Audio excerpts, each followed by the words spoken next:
Cumprimentando a todos que aqui estão neste Fórum Econômico da FICAP-UPE, eu, professor Mauro Ferreira Lima, tratarei hoje do assunto que é o assunto da ordem do dia, que é a COP26, a Conferência das Partes de número 26, que se realiza em Glasgow, na Escócia.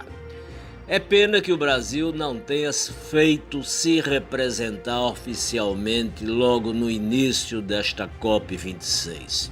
O presidente da República lá não esteve, o primeiro-ministro das Minas e Energia, no caso, que seria o encarregado dos negócios ligados à energia, lá também não esteve.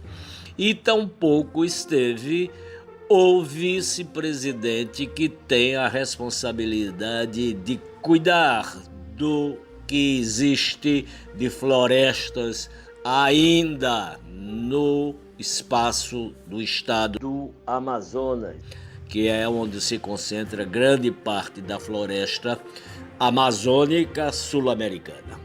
É pena, mas infelizmente governadores tiveram que fazer o papel de representantes oficiais. E o governador do Espírito Santo, com todo respeito, tire-se o chapéu, porque tem conduzido tudo isso de uma forma muito eficiente. O Renato Casagrande reuniu governadores e é praticamente a representação oficial do Brasil no contexto da COP26. É lamentável, mas por outro lado é elogiável que os governadores não tenham se intimidado pelo desprezo e pelo descaso do governo federal para com esta cúpula tão importante, onde 120 líderes nacionais representando os seus países lá estiveram apresentando propostas para fazer com que o aquecimento global e o aquecimento provocado pelos gases de efeito estufa sejam pelo menos minimamente tratados no que diz respeito a reduzir seus efeitos sobre o planeta.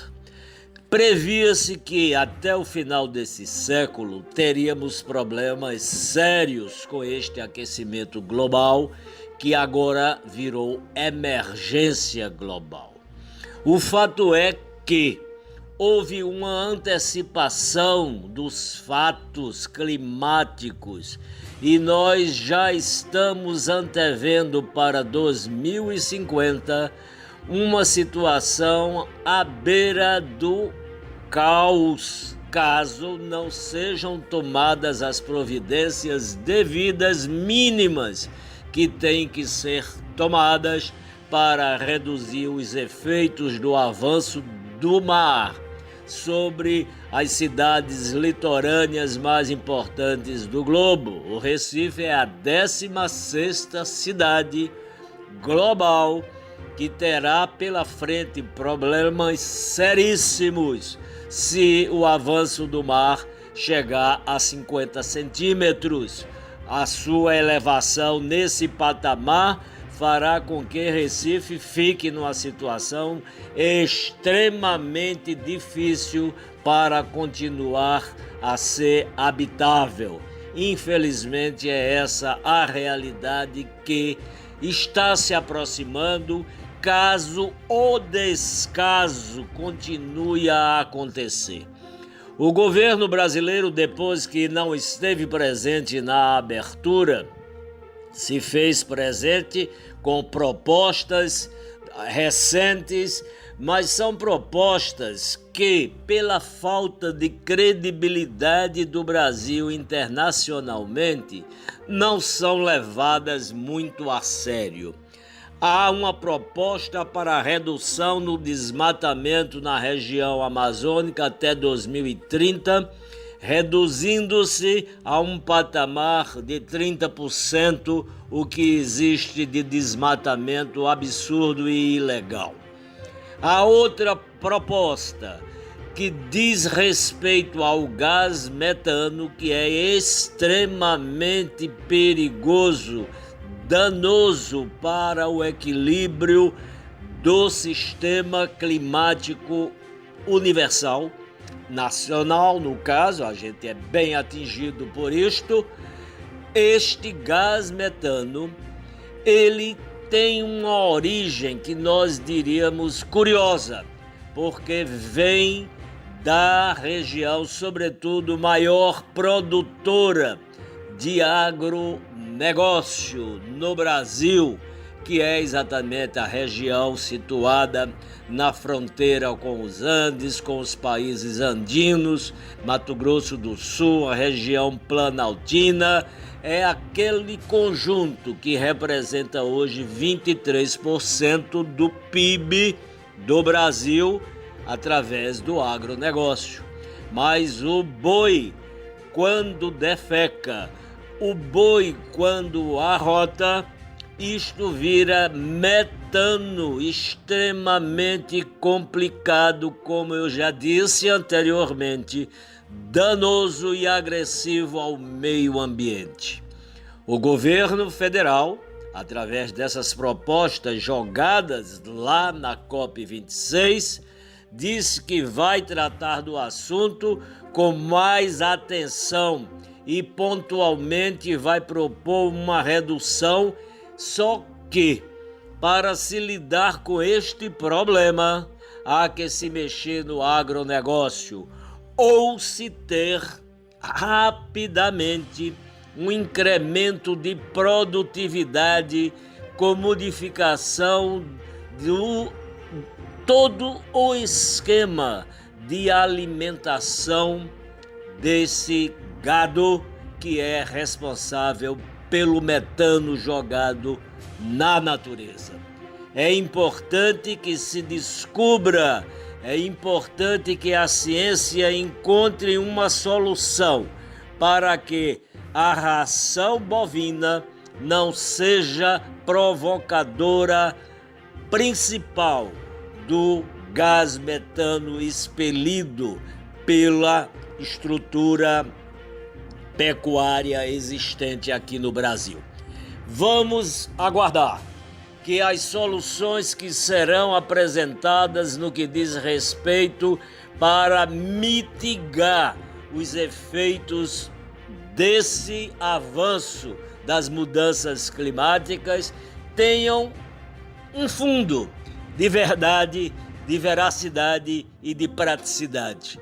O que se está prevendo em termos de investimentos, o que se está prevendo em termos de ajuda aos países que não têm estrutura financeira para enfrentar uma situação tão delicada, tão agressiva e tão complicada quanto esta, que realmente estes recursos sejam encaminhados para estes países e tutelados de uma forma rigorosa, para que a corrupção endêmica, sobretudo nos países menos desenvolvidos, não faça desse recurso ou desses recursos uso próprio, como normalmente tem acontecido. Aguardemos e vamos ver se conseguiremos, num prazo de 25 anos apenas, tentar fazer com que a temperatura deste planeta não ultrapasse 1,5 grau centígrado. Se passar disso, a complicação se estabelecerá de uma forma praticamente irreversível. É como se tivéssemos um transatlântico em velocidade de cruzeiro e se tentasse parar esse transatlântico repentinamente. É impossível. Este transatlântico continuaria a navegar com a redução de velocidade, uma velocidade mais freada, mas não pararia. O que significa dizer que as mudanças climáticas conseguirão certamente suplantar ações que não são suficientes e inações que certamente deverão estar muito presentes nestes anos que virão pela frente. Aguardemos todos o que nos espera e façamos a nossa parte, pelo menos fazendo o que tem que ser feito, criticando onde tem que ser criticado, escolhendo lideranças que tenham responsabilidade com esses projetos de enfrentamento do agravamento desta emergência climática. Até a próxima semana, deixando vocês com meu boa tarde, um bom dia também, quem sabe, e até mesmo uma boa noite. Abraço a todos!